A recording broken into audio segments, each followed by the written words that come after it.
EQ is short for equalizer and is used in audio processing for primarily corrective purposes, but also often applied creatively. In basic terms, an EQ is a filter which the signal passes through that enables the user to cut or boost frequencies in an audio signal. Frequency is measured in hertz. Human hearing, the audible spectrum of frequencies, ranges from 20 Hz to 20 kHz, or 20,000 Hz. However, human sensitivity to frequency and bands of frequency varies. Human hearing is typically most sensitive between around 500 Hz and 5 kHz, where the human voice is predominant.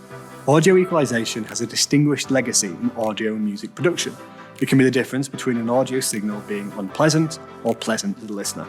Typically, when applied effectively, the listener won't notice that EQ is being used. The audio will just sound good. But you can tell when it's been applied poorly, or if there's troublesome sounds, that it hasn't. You'll find its use in music and audio recordings, live events, audio and TV broadcasts, video and film.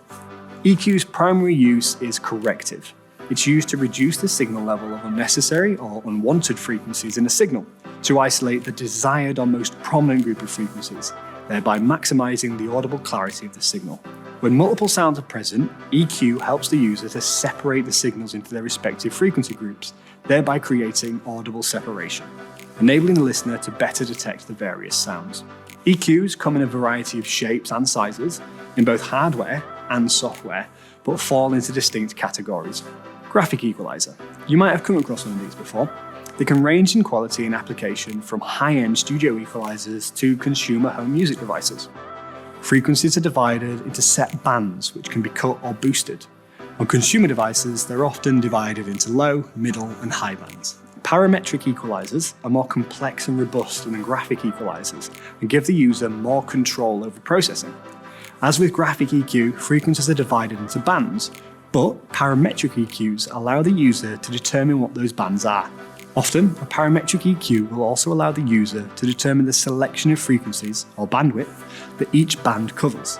And many software-based parametric EQs give you a visual interpretation of your adjustments. Often referred to as a shelving EQ, high and low pass filters, in simple terms, enable the user to cut or boost frequencies either above or below a given threshold, thereby allowing the frequencies to pass through. A high pass filter will allow signals to pass above the threshold, and a low pass filter will allow signals to pass below the threshold. Often known as a stop band filter, a notch filter processes the signal in a singular and specific way by cutting out a particular band of frequencies. The user would typically use a notch filter to notch out unwanted frequencies or noise in the signal. Remember, your goal is to identify and then reduce unnecessary or unwanted frequencies to create an audible space for the signal, which in turn produces audio clarity for the listener. It's important to understand that there's no one-size-fits-all when using EQ, and its application varies depending on the source signal and what it's for. Extensive research has helped categorize many different types of sounds and where they fall within the audio spectrum, and there are tools such as spectral analyzers, which can help the user to identify prominent or troublesome frequencies. As a general principle, cut before boosting to reduce unwanted frequencies. Modern software programs usually offer presets developed for your typical sounds aimed to help you process a signal quickly, though these should be applied with a critical ear, and you'll probably need to make further adjustments. The most important tool and your starting point is your ear. The only reason you're using EQ is for the audience, who are also humans and are also listening with their ears. Whilst EQ can isolate and enhance the signal, it's not a magic wand. A poor signal is a poor signal, and so it's important to ensure that the source is either captured or recorded correctly. If you want to dig deeper, there's a wealth of knowledge on EQ and the human hearing system, from the likes of the Audio Engineering Society and some great publications such as Sound on Sound magazine to learn more. Like most things, good execution comes with knowledge and experience.